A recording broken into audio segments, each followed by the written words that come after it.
नमस्कार, जी पुरवैया में आपका बहुत बहुत स्वागत है। आप देख रहे हैं बड़ी बहस। आपके साथ मैं हूं शिवपूजन झा। दोस्ती इम्तिहान लेती है, लेकिन दोस्ती जब बयान के दायरे में आ जाती है, गिले शिकवे की पुरानी कहानियां ताज़ा होने लगती है। बात लालू यादव और नीतीश कुमार की हो रही है। हालांकि अभी तक दोनों ने सियासत का हर दस्तूर निभाया है, लेकिन चुनावी साल में किस बयान में किसके क्या अरमान छिपे हैं बताना बहुत मुश्किल है। फिर भी बहस का मुद्दा तो बनता ही है। आज यही करेंगे।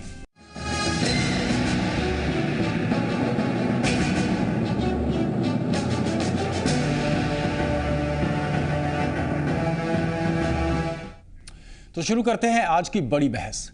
लालू यादव और नीतीश कुमार बिहार की सियासत के हर बदलते वक्त की पहचान है। दोनों ने जिस तरह दोस्ती देखी है, वैसी ही सियासी दुश्मनी भी निभाई है। दरअसल लालू और नीतीश का सियासी रिश्ता कई बार इतिहास को दोहराने का एहसास दिलाता है। लालू ने एक बयान दिया है और अब जेडीयू अपने अरमान को लेकर असमंजस में दिख रही है। नीतीश के पार्टी का हम अभी दूसरा काम के हम खेल के चला होता है ना। गले यूं लगे थे दोनों मानो बिछड़ने का गम सदियों से सता रहा था। बात भी कुछ ऐसी थी और मौका भी था। जाहिर है सियासत में दस्तूर नीतीश और लालू ने बखूबी निभाए। बिछड़ने के बाद जब एक हुए तो फर्क मिट गया, लेकिन बात सरकार की आई तो अंतर दिखने लगा। लालू का ताज़ा बयान यही इशारा करता है। एक बार फिर सुनिए। नीतीश के पार्टी का हम अभी दूसरा काम के हम खेल के चला होता है ना। जेडीयू को हैरानी हो सकती है, लेकिन लालू के इस बयान पर फर्क तो जेडीयू के भीतर ही नजर आने लगा है। सवाल नीतीश की क्षमता पर भी खड़े हुए हैं। माना कि नीतीश ने बिहार की सूरत बदली है, लेकिन सियासत की सीरत बदलती नहीं। हमारे माननीय मुख्यमंत्री जी इतना क्षमता है कि वो अकेले भी गाड़ी चला सकते हैं। मतलब मेरे कहने का मतलब है कि यदि इस तरह से बात यदि है, अभी हमने सुना नहीं है, लेकिन हमारे माननीय मुख्यमंत्री जी में इतना क्षमता है कि वो जैसी भी सिचुएशन आएगी वो सिचुएशन को हमला करते हुए आगे निकल जाएंगे। अब आप लोग ही समीक्षा करिए कि ठेल के चल रहा है कि रेल के चल रहा है। ये भाजपा की भाषा आप लोग काहे बोल रहे हैं? जेडीयू मुश्किलों में दिख रही है और लालू का बयान उस फहरिस्त में शामिल है जो बीजेपी के लिए मुस्कुराने की वजह बन रहा है। मैं लालू जी से सहमत हूं। उनका जो विनोदी स्वभाव है वो कई रहस्य भी खोलता है। जंग के दौरान मित्र नहीं बदले जाते। हमारा आरजेडी और कांग्रेस से गठबंधन परमानेंट है, उसमें अब कोई तब्दीली नहीं हो सकती। नहीं, लालू जी ने जो अभी कहा है कि बिहार में सही में रिमोट से तो लालू जी का ही आज राज है। इसमें लालू जी को डिस्क्रेडिट नहीं करना चाहिए। आ गले लग जा। नीतीश और लालू ने यही किया, लेकिन खतरा गले लगने के बाद गले की फांस बन जाने का है। आनंद अमृतराज के साथ ब्यूरो रिपोर्ट, जी मीडिया, पटना। तो बिहार की राजनीति में बहुत सारे सस्पेंस अभी देखने बाकी हैं। खैर, हम इनवाइट करना चाहते हैं बैद्यनाथ प्रसाद जी को, नेता बीजेपी, भगवान सिंह कुशवाहा जी को, नेता आरजेडी, निहोरा यादव जी, नेता जेडीयू, और professor Ajay Jha, political analyst. आप सबों का बहुत बहुत स्वागत करते हैं। पहले पॉलिटिकल पर्सपेक्टिव लेते हैं। एक न्यूट्रल पर्सपेक्टिव बहुत ज़रूरी है। बार बार अब हाल के दिनों में ये कहा जा रहा था प्रोफेसर साहब कि एक ही विचारधारा के हैं, समाजवादी स्कूल से ही निकले हैं, और अब हाल के 3-4 दिनों से जिस तरीके के बयान आ रहे हैं, पहले पीके शाही जी को डायरेक्टली टारगेट करना, फिर अब मोतिहारी में दिया गया बयान, किस ओर इशारा कर रहा है? कल एक बयान और हमने देखा था, टीवी चैनल पर आप लोगों ने चलाया था कई जगह, कि भाजपा के साथ एक ये संभावना बन रही है कि शायद वो नीतीश कुमार आरएसएस ने कहा भाजपा नीतीश कुमार जी को साथ लाएं। सूत्रों के हवाले से खबर आई थी, खंडन कहीं नहीं आया। जी हाँ, उसका खंडन भी अपने अपने तरह से हुए। तो लेकिन एक बयान ये भी आया, तो मुझे इसमें किसी बात की हैरानी नहीं दिख रही है, क्योंकि बिहार का जो इलेक्शन होने वाला है बड़ा ही कॉम्प्लेक्स सिनेरियो पैदा करता है। यहाँ अभी आपने बड़ा सही सवाल बताया कि जो समाजवादी विचारधारा के लोग, नीतीश कुमार जी और लालू जी, इनका जो संगठन शुरू से साथ रहा था और वो बाद में बिखरा और फिर भाजपा के साथ चला, फिर भाजपा अब अपने लिए कुछ गठबंधन खोज रही है। तो अब इतने कॉम्प्लेक्स सिचुएशंस हैं और सभी एक दूसरे को काटते हुए अपने रास्ते निकालने चाहते हैं, चाहे वो भाजपा हो या राजद हो या जनता दल यू हो। मुझे लगता है कि अभी ये जो अनस्टेबल सिचुएशन है ये थोड़े दिनों तक और एक लास्ट आवर तक भी बना रह सकता है। इसमें मुझे कोई संदेह नहीं होगा, मुझे कोई हैरानी नहीं होगी कि अगर ये बना रहे, चूंकि जो वोट का जो संभावना है आने की, तो वो तो वही एक इकाई है जहां इन बयानों के मद्देनजर प्रोफेसर साहब और वर्तमान राजनीतिक हालात पर अगर हम गौर फरमाएं, क्या यह कहना गलत होगा कि एक म्यान में आखिरकार दो तलवार साथ नहीं रह सकते? अभी दिख तो यही रहा है, लेकिन ऐसा तो पहले भी रहा है। एक बयान में दो तलवार भाजपा और नीतीश कुमार जी जब आए थे तो तब भी था, और भाजपा नीतीश कुमार जी जब कांग्रेस का साथ भी लेने लगे तब भी था, जब राजद इनके साथ आकर के खड़ा हुआ है तो आप अभी जरूर ऐसा दिख रहा है। तो ये हमारे यहाँ बिहार में और बिहार के बाहर भी, दिल्ली में भी इस तरह की राजनीति हम लोग करते रहे हैं और करते रहने की लाचारी भी होती है, मजबूरियाँ होती हैं, क्योंकि जब कोई ऐसा कन्विक्शन के साथ कोई ऐसा आइडियोलॉजिकल डिफरेंस ना हो, क्योंकि अब आइडियोलॉजिकल डिफरेंस सिर्फ डिस्कशंस और रेटरिक्स के रूप में इस्तेमाल किए जाते हैं, उनको राजनीतिक सिद्धांत को तो यूं ही ताक पे रख दिया गया है। खैर, बैद्यनाथ प्रसाद जी, यहां पर आपके पास हम आना चाहते हैं। सवाल बहुत ही लाजमी है इस वक्त। 2 दशक की दुश्मनी, चंद महीनों की दोस्ती, छोटे भाई बड़े भाई का साथ आना, आने वाले दिनों में आपको क्या लग रहा है, जो इतिहास था 2 दशक की दुश्मनी का, शायद वो फिर से दोहराया जा सकता है? जिस दिन इस गठबंधन की बात आई थी, लोकसभा चुनाव के बाद और विधानसभा के उपचुनाव के पहले, बिहार की जनता ने भी माना था कि यह ढेले पत्ते की दोस्ती हो रही है। और हम लोगों ने तो, भारतीय जनता पार्टी ने तो बिहार के लोगों को उस समय भी कहा कि यह बेमेल जो गठबंधन, या यूँ कहें अस्तित्व बचाने के लिए एक जगह आने का जो ये कवायद था, यह टिकाऊ नहीं था। यह मिलन खीरे के तरह से था, जो बाहर से तो जरूर दिख रहा था एक, लेकिन अंदर इसके कई खांच और खाने बने हुए थे। अब लालू यादव जी के संबंध में तो हम जो समझते हैं, चाहे जो जिनको भी मौसम वैज्ञानिक कह ले, राजनीति के मौसम वैज्ञानिक के रूप में लालू जी हैं, और उन्होंने भांप लिया नीतीश कुमार जी के साथ मत का कोई गणित नहीं है, उनके लोग अंदर से उनके साथ नहीं है, तो काहे के लिए वो ढोते रहेंगे। इसलिए लालू जी का जो कल का बयान था, और वह हम समझते हैं कि आने वाले दिन में बिहार के राजनीति में उस चीज को प्रमाणित करने वाला है। ऐसे बयानबाजी और बढ़ेंगे जो हमने भारतीय जनता पार्टी ने पहले ही कहा था इस बेमेल गठबंधन के संबंध में। भगवान सिंह कुशवाहा जी, क्यों ना मान लिया जाए कि जिस तरीके से सूत्रों के हवाले से ही सही खबरें छल करके आ रही थी कि अब संघ चाहता है कि भाजपा नीतीश कुमार से नजदीकियां बढ़ाए, शायद ये एक मूल कारण हो सकता है इस तरीके के बयानों के पीछे, लालू जी के बयानों के पीछे। दरअसल नवानगर की एक सभा में भी इस शब्द का इस्तेमाल किया था माननीय लालू प्रसाद जी ने। मैं उस मंच पर था और उनके साथ गए हुए थे हमने। उन्होंने गवई भाषा और गवई शब्द का इस्तेमाल करते रहते अपनी सभाओं में, भाषण में, और उन्होंने कहा कि नीतीश कुमार की सरकार में हम जरूर शामिल हैं, और लोग को हंसने के लिए, समझाने के लिए, बुझाने के लिए उन्होंने कहा कि हम ही न ठेलाता नहीं हो, सरकार चलाता। लेकिन आपको लग रहा है सच्चाई है? मैं समझता हूँ कि एक भी वैसा उनका बयान विवादास्पद नहीं आया गठबंधन के सवाल पर, बल्कि मोतिहारी के सभा में उन्होंने कहा कि हम लोग को महागठबंधन हो रहा है, हम लोग सब समाजवादियों को एक कर रहे हैं और इसके लिए प्रयास जारी है, और मैं कल दिल्ली भी जा रहा हूँ इस संदर्भ में लोगों को बताए।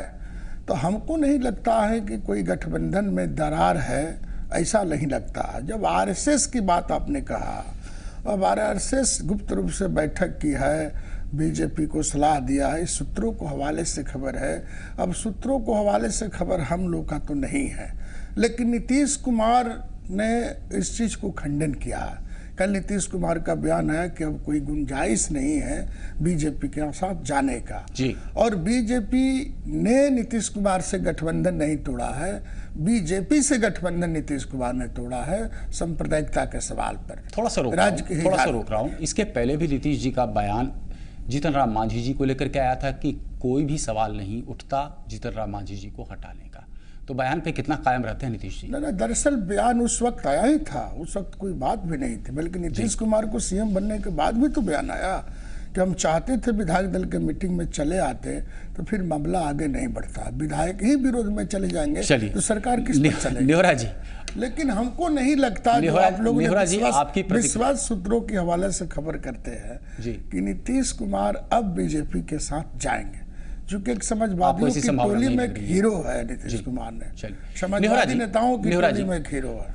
हम यहाँ पर समझना चाह रहे हैं, बीजेपी बहुत लंबे वक्त से नजर गड़ाए हुए थी पहले आपके विधायकों के ऊपर, और फिर इस तरीके का सूत्रों के हवाले से ही सही खबरों का छन करके आना कि नज़दीकियां बढ़ाई जाएं, भाजपा को नसीहत संघ के द्वारा नज़दीकियां बढ़ाई जाएं जदयू के साथ, नीतीश कुमार जी के साथ। एक लीडरशिप का इशू भाजपा में ज़रूर है, स्वच्छ छवि नीतीश जी की शायद मददगार साबित हो सकती है। आपको लग रहा है इन तमाम जितनी भी अटकलें लग रही हैं इसके बीच शायद लालू जी का ये बयान? नेहरा जी, देखिए, भाजपा तो छल प्रपंच की राजनीति करता ही है, किया भी देश में, देश के लोगों ने देखा भी करीबी से। और एक बात हमारे प्रोफेसर साहब ने कहा, माननीय सदस्य ने, कि बेमेल गठबंधन है दोनों का।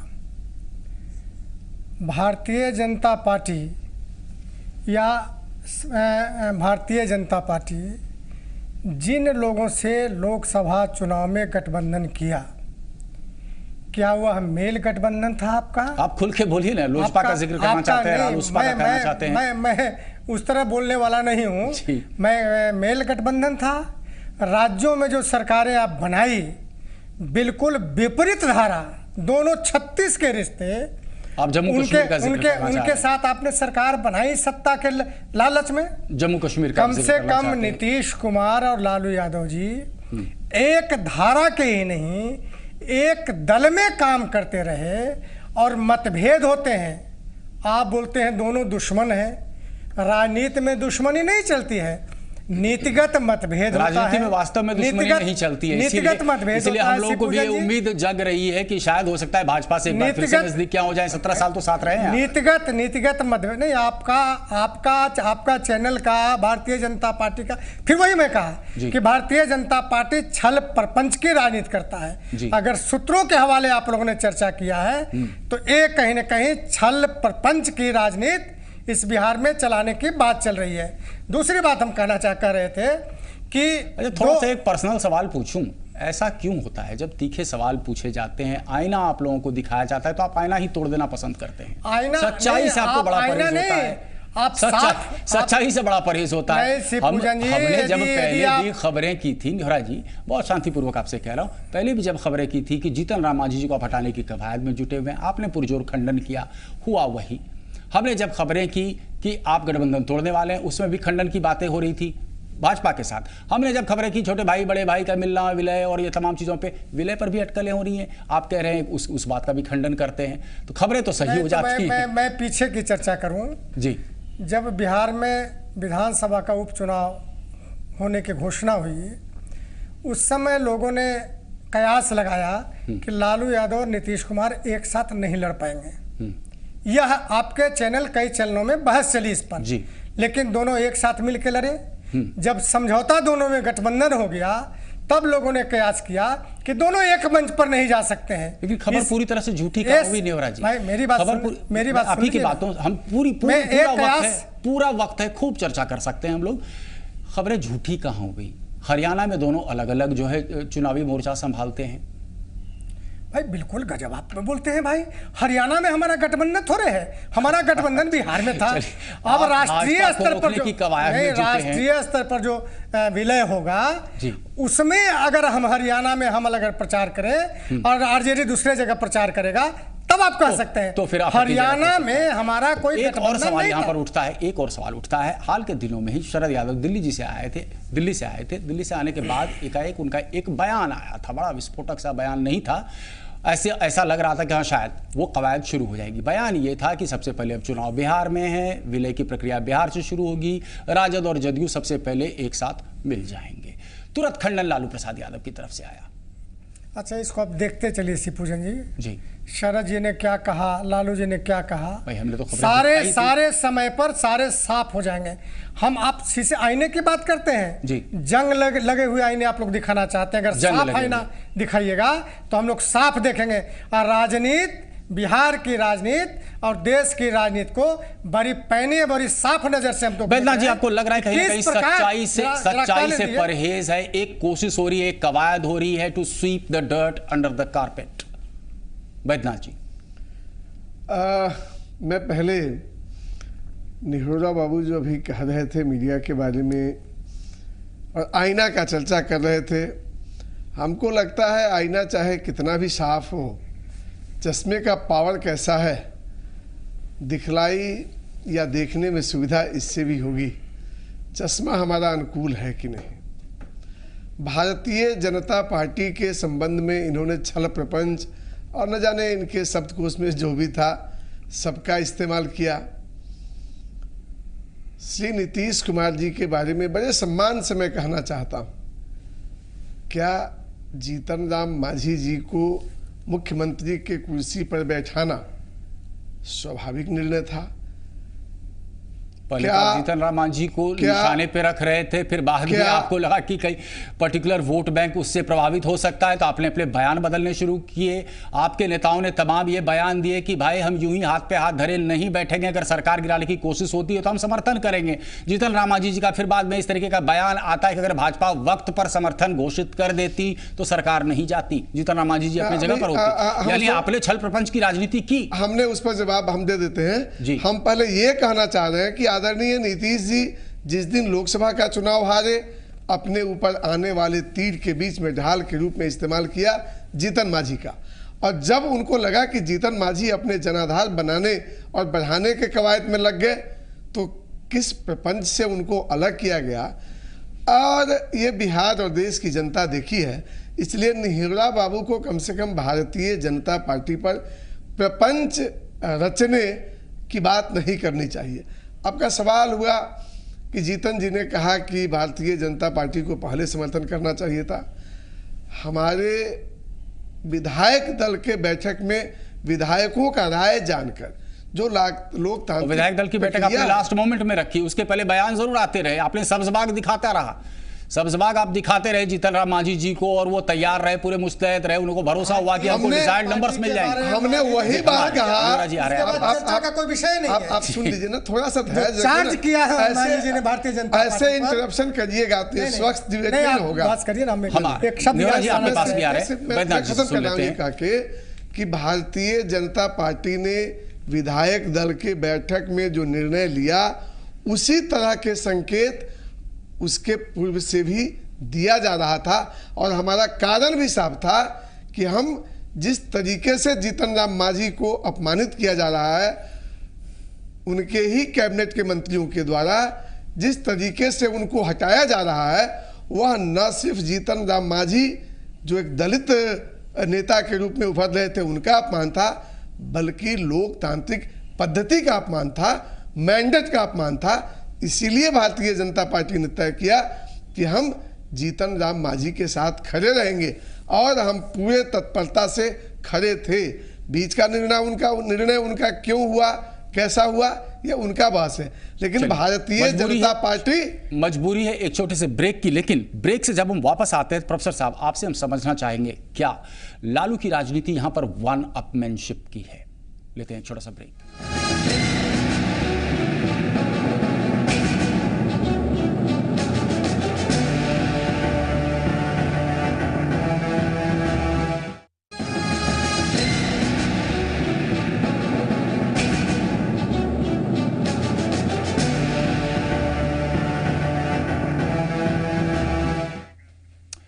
आग गले लग जाए या आग गले लटक जाए, सवाल लाजमी है। भगवान सिंह कुशवाहा जी, आपके पास आना चाहते हैं।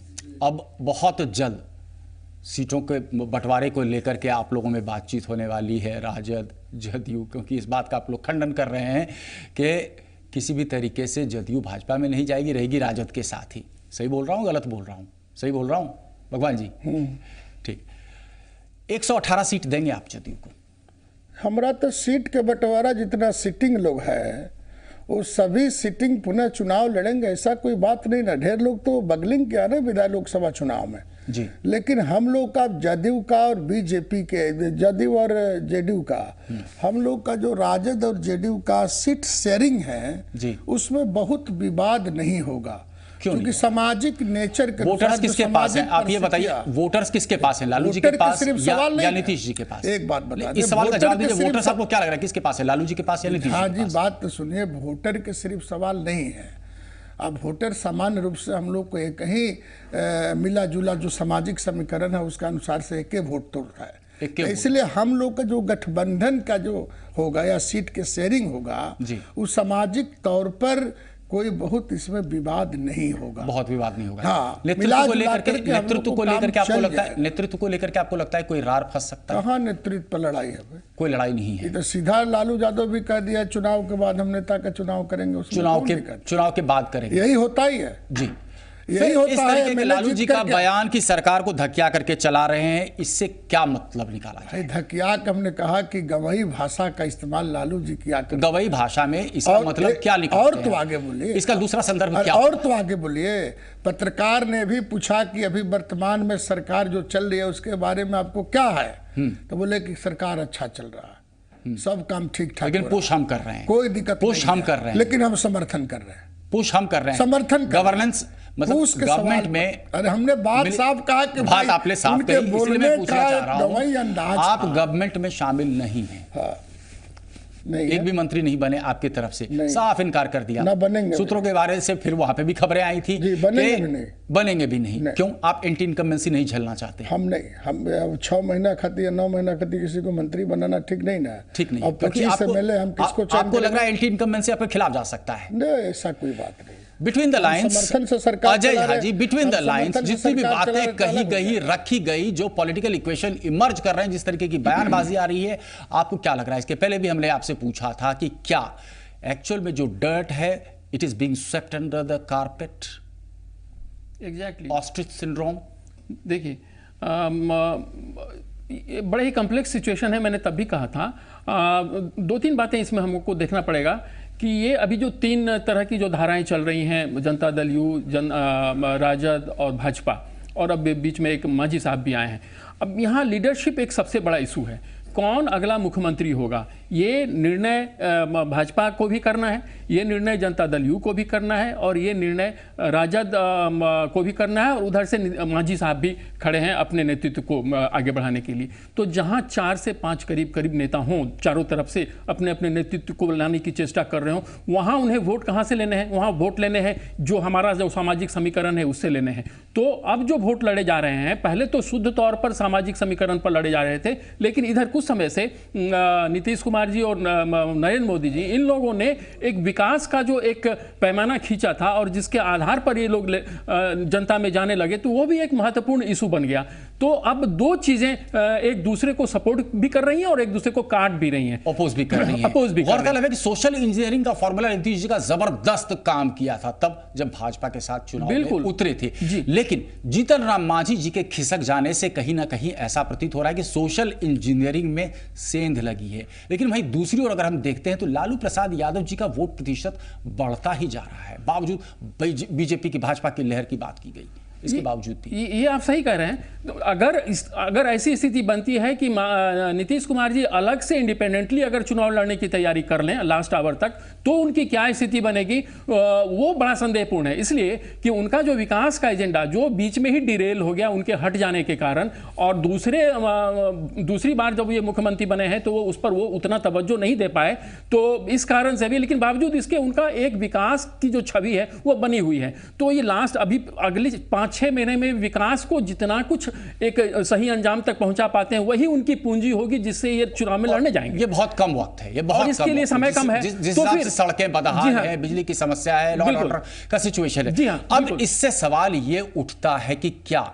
इन सब के बीच लालू जी को यह महसूस होने लगा है कि वोटर्स तो उनके पास हैं, सोशल इंजीनियरिंग नीतीश जी का बस हो रहा है, और ऐसी भी स्थिति हो रही है कि सीट शेयरिंग को लेकर के शायद दिक्कतें अड़चनें पैदा हो सकती है। जो सिटिंग एमएलएज हैं उनको भी शायद सीटें नहीं दे सकते हैं लालू प्रसाद यादव, इसी वजह से वो वन अपमैनशिप के खेल में जुट गए। निश्चित तौर पर इसलिए कि अगर नीतीश कुमार जी अकेले चुनाव में जाते हैं तो विकास का जो एक महत्वपूर्ण मुद्दा उनके साथ होता, उसके लिए उनके पास अब समय नहीं है। जो पहले वाली छवि है वही उनके काम जो आएगी।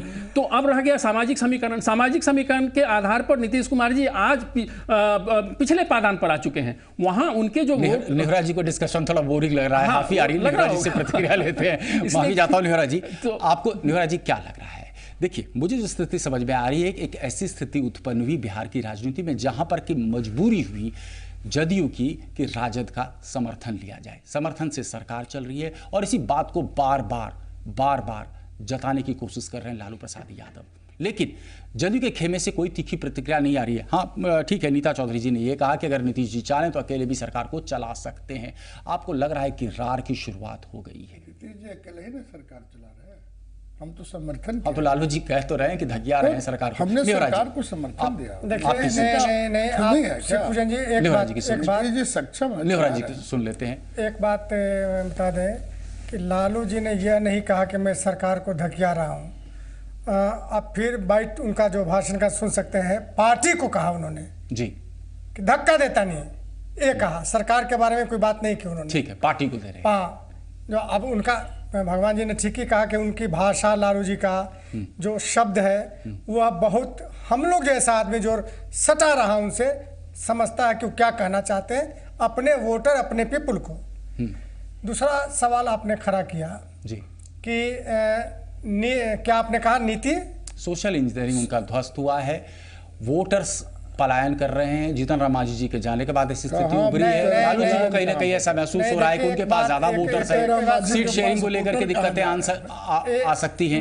नहीं, ये जितने सवाल आप खड़ा कर रहे हैं जी, उन सवालों में कहीं कोई दम नहीं है, पूरी कल्पना। ना सोशल इंजीनियरिंग दोनों का गड़बड़ है जी, ना सीट शेयरिंग के लेके कहीं मतभेद होगा जी, न किसी मुद्दे पर मतभेद होगा। हाँ, परेशानी होगी तो भारतीय जनता पार्टी के जो बिहार में चाहे रामविलास जो हाँ, उपेंद्र जी हों, जो हम लोग जानते हैं जी, परेशानी भारतीय जनता पार्टी का। दूसरा सबसे महत्वपूर्ण सवाल आपने कहा जी, कि लालू यादव और नीतीश कुमार जी कई नेता हैं, एक म्यान में कैसे, एक तलवार में कैसे दो म्यान रहेंगे? देखिए, आप इतिहास देख लीजिए। एक तलवार में दो म्यान तो ठीक है, एक म्यान में दो तलवार वाला मुश्किल। इतिहास देख लीजिए जी, देश और बिहार के राजनीति का बड़े बड़े नेता, चाहे मैं डॉक्टर लोहिया हो, कर्पूरी ठाकुर हो, रामानंद तिवारी हो, तमाम जो समाजवादी नेता भारतीय जनता पार्टी में, चाहे लाल कृष्ण आडवाणी हो, मुरली मनोहर जोशी हो, तमाम बड़े बड़े नेता आज भी भारतीय जनता के पन्नों को उलटकर, नेहरा जी मैं ये सवाल आपसे करना चाहता हूं कि जब भी समाजवादी मिले हैं तभी भी उनका एक्सपेरिमेंट तो 1.5 से 2 साल से आगे नहीं बढ़ा। इसीलिए सबसे हम लोग शिक्षा ले, चुनाव सर पे आ गया है हुजूर। समाजवादी जुटते हैं, टूटते हैं, लड़ते हैं, यीशु के लिए लड़ते हैं। भारतीय जनता पार्टी नहीं कि बगैर यीशु की लड़ाई देश में करे। हम लोग यीशु की लड़ाई लड़ते हैं, नीतियों की लड़ाई लड़ते हैं। ये लोग मुद्दे की लड़ाई आज करते जो हैं। परिस्थिति देश का बना है, उस एक आरोप आपने लगाया है, जरा भाजपा से हम एक टिप्पणी ले लें। मुद्दे की लड़ाई लड़ते हैं ये लोग। मुद्दे की लड़ाई का इतिहास यही कि 1.5 से 2 साल का मेल होता है, फिर वो मेल टूट जाता है। आपको क्या होता दिख रहा है?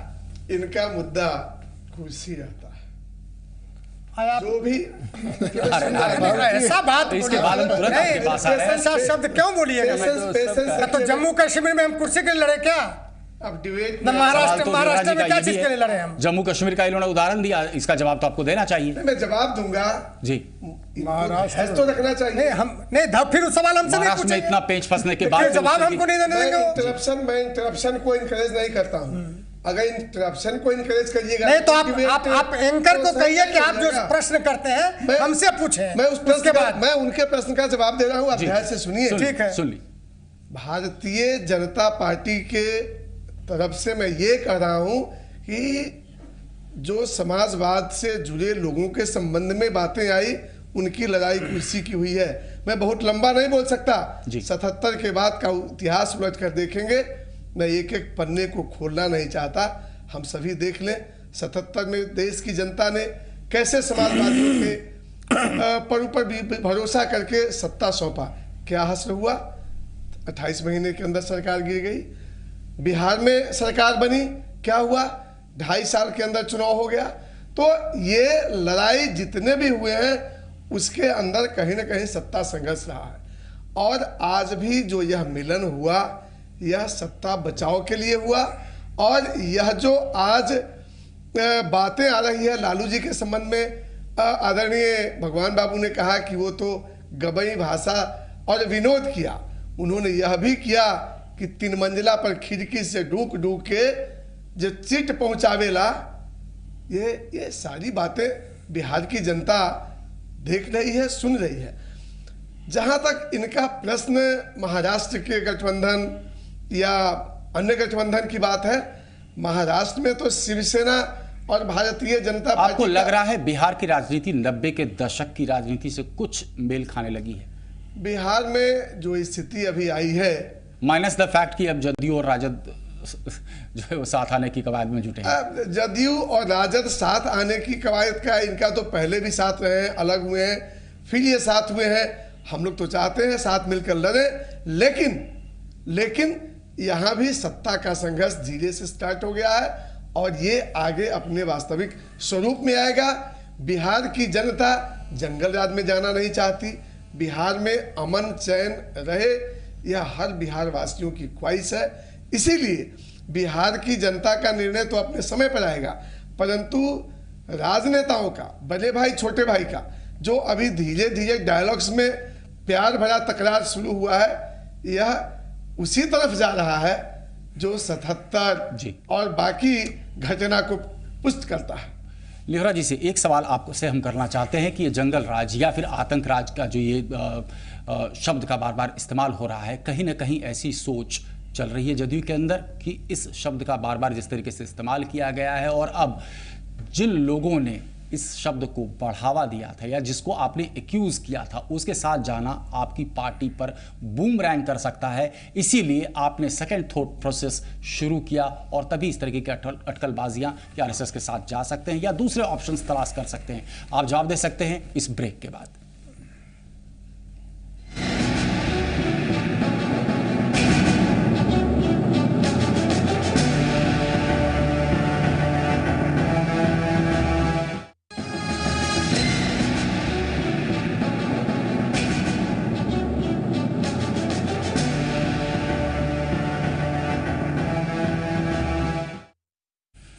तो गले लगा करके कहीं अब लटकने वाली स्थिति तो नहीं होगी। निहोरा जी, ब्रेक पे जाने के पहले मैंने आपसे एक सवाल किया था कि जो वर्तमान स्थिति बिहार की राजनीति में है, आपको लग रहा है कहीं ना कहीं ये जंगल राज या फिर आतंक राज वाला जो ये फ्रेज दिया गया था, ये बूमरैंग कर सकता है, इसलिए आप अब चाह रहे हैं कि कोई दूसरा ऑप्शन तलाश किया जाए?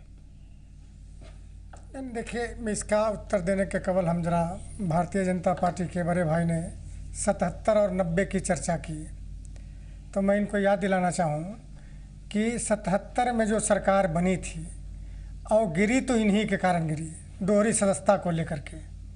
इस बार फिर बैठे हुए और 90 जो बीपी सिंह की सरकार बनी, जो बीपी सिंह की सरकार बनी, वह भी गिरी तो इन्हीं के चलते। मंडल कमीशन लागू हो गया था, रिवोल्ट कर दिया। आपको लग रहा है फिर से इतिहास रिवोल्ट कर दिया, चूंकि आरक्षण का विरोध करते रहे भारतीय जनता पार्टी, आरएसएस। तो भारतीय जनता पार्टी स्थिर किसी सरकार को रहने देने वाला नहीं है। बिहार में कैसे 9 साल 10 साल स्थिर रख दिए लोग, ये आश्चर्य है। दूसरी बात देखिए, शिव पूजन जी एक बात बताते हैं, किसी को डिफेम करने के लिए आप कोई बात कह सकते हैं। आप लालू यादव काल के अपराधों का आंकड़ा देखिए और अन्य राज्यों के अपराधों का आंकड़ा देखिए, तो मुझको नहीं लगता है कि लालू यादव के काल में अपराधों का आंकड़ा अन्य राज्यों से बड़े थे। जो मैं अध्ययन किया हूं। तो उस समय आप बरगला रहे थे जनता को, जंगल राज या आतंक राज करके। सुन तो लीजिए मेरी बात। लेकिन जिस प्रकार उसमें कहने वाले हम लोग भी रहे हैं, ऐसे नहीं कि हम अलग हैं। राजनीति में बहुत सारे बात भारतीय जनता पार्टी जिस प्रकार देश में कहता रहा, तो ये परंपरा थोड़ी सी राजनीति में डिफेम करने की रही है। और लालू यादव चूंकि भारतीय जनता पार्टी से गठबंधन था जेडीयू का, अब भारतीय जनता पार्टी कौन सी राजनीति करती है जो खुलकर हम नहीं कहना चाहते हैं, किन लोगों के विरोध राजनीति करती है यह भी हम नहीं बोलना चाहते। लेकिन जिन लोगों का प्रतिनिधित्व लालू यादव कर रहे थे उसके सख्त खिलाफ, चाहे एक 90 की बात हो चाहे अन्य की बात हो, तो वैसे स्थिति में तो कोई भी आरोप लगा सकते हैं। जब बिल्ली झपट्टा मारती है तो अक्सर कबूतर की प्रवृत्ति होती है आंख बंद कर लेने की। आप कहीं आंख तो नहीं बंद कर रहे? नहीं, आंख क्यों बंद करेंगे हम? आंख तो असभ्य आदमी, गंवाई आदमी, अनपढ़ आदमी करता है। हम लोग तो पढ़े लिखे हैं, प्रोफेसर हैं, सच्चाई को जानते हैं, राजनीतिक इतिहास को जानते हैं सारे। हम लोग तो आंख बंद करने वाले नहीं हैं। बैद्यनाथ प्रसाद जी, आपको क्या लग रहा है, आंख बंद करने वाली राजनीति खेली जा रही है? अभी आंकड़ा बता रहे थे निहोरा बाबू, लालू जी के समय के अपराध के आंकड़े को ये असंतोषजनक नहीं बता रहे हैं या दूसरे राज्य से तुलना कर रहे हैं।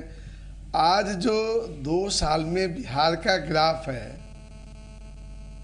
अपराध का, लालू यादव जी के समय से अधिक है या कम है? सत्ता पक्ष के हैं, प्राध्यापक हैं तो सारी चीज का विश्लेषण भी करते होंगे। तो क्या भाई साहब ये कहना चाह रहे हैं कि लालू जी के समय में जो अपराध की चर्चा होती थी उस सारे सीमा को पार करके आज हम अव्वल पर हैं? अगर ये कहना चाह रहे हो तब तो मुझे कुछ नहीं कहना है, क्योंकि बिहार में जिस तरह से आपराधिक घटनाओं में 2 वर्ष डिफेम करने का तो आरोप है कि डिफेम करने की कोशिश आप करते थे, आप ही जो है ऐसी कहानियां जो है उसको कॉइन करते थे। भारतीय नीतीश कुमार जी की सरकार थी, इन्होंने थोड़ी सी सड़क के निर्माण में हमारा योगदान हुआ, ये कहते हैं ये तो मुख्यमंत्री का है। लालू यादव के संबंध में जो ये कहते थे कि अब बिहार में तेल में लाठी में तेल नहीं होगा, वक्त की कमी है। प्रोफेसर साहब आपसे समझना चाहते हैं, back to square one position होता दिख रहा है? देखिए मुझे तो लग रहा है, देखिए अभी सवाल ये है कि सबसे कठिन परिस्थिति भाजपा के साथ आने वाली है, मुझे जो लग रहा है।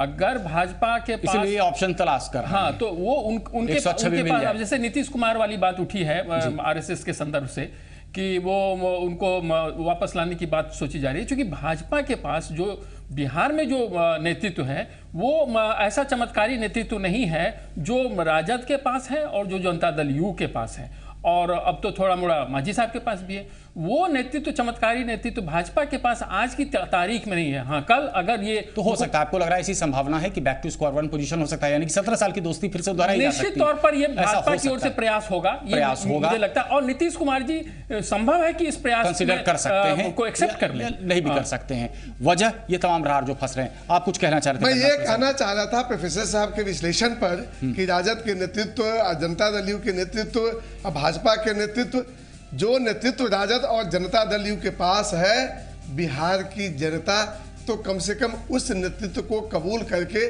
फिर से जंगल राज 2 में जाने के लिए तैयार नहीं। भगवान सिंह कुशवाहा जी, आपको का राज बनेगा। भगवान सिंह कुशवाहा जी, आपको क्या लग रहा है? सवाल मेरा वही है जो तमाम पैनलिस्ट से मैं पूछ रहा हूं जी, कि जदयू और राजद के गठबंधन से, विलय से या हमारी शक्ति के मूल्यांकन किया है भाजपा ने जी, और भाजपा बराबर किसी न किसी दल को तोड़ने, गठबंधन को तोड़ने का काम किया है।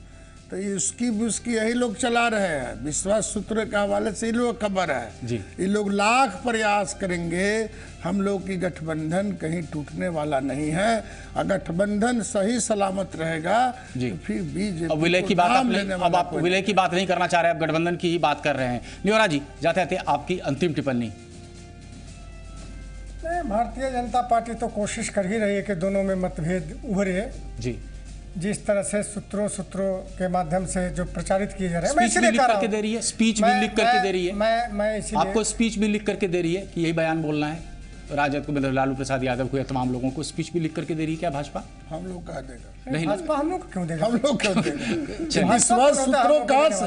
आरएसएस ही लोग को बोल रहा है कि आप नजदीकी बढ़ाइए, तोड़िए। आरएसएस कभी है लिहोरा जी, आरएसएस दूसरे कौन काम के साथ परेशानी हो गया है क्या जी कि ये 8-10 महीना में जो सरकार केंद्र में बनी है काफी हरास हुआ है पॉपुलैरिटी में, और इसके चलते भारतीय जनता पार्टी को काफी परेशानी है। और बिहार में खास करके इतनी परेशानी है कि यह समझता है कि लालू यादव नीतीश कुमार में जो दोस्ती बढ़ी है उस दोस्ती में कैसे दरार पैदा करें, किन बातों की चर्चा करके, किन बातों को अफवाह फैलाकर, कैसे भ्रम फैलाकर हम अपने दर्शकों के ऊपर छोड़ते हैं। बहुत बहुत धन्यवाद निहोरा यादव जी, भगवान सिंह कुशवाहा जी, बैद्यनाथ प्रसाद जी और प्रोफेसर अजय झा जी। आप सबों का हमारे स्टूडियो में आने के लिए बहुत बहुत धन्यवाद। इस चर्चा में बस इतना ही, लेकिन ताज़ा खबरों के लिए देखते रहिए जी पूर्वैया।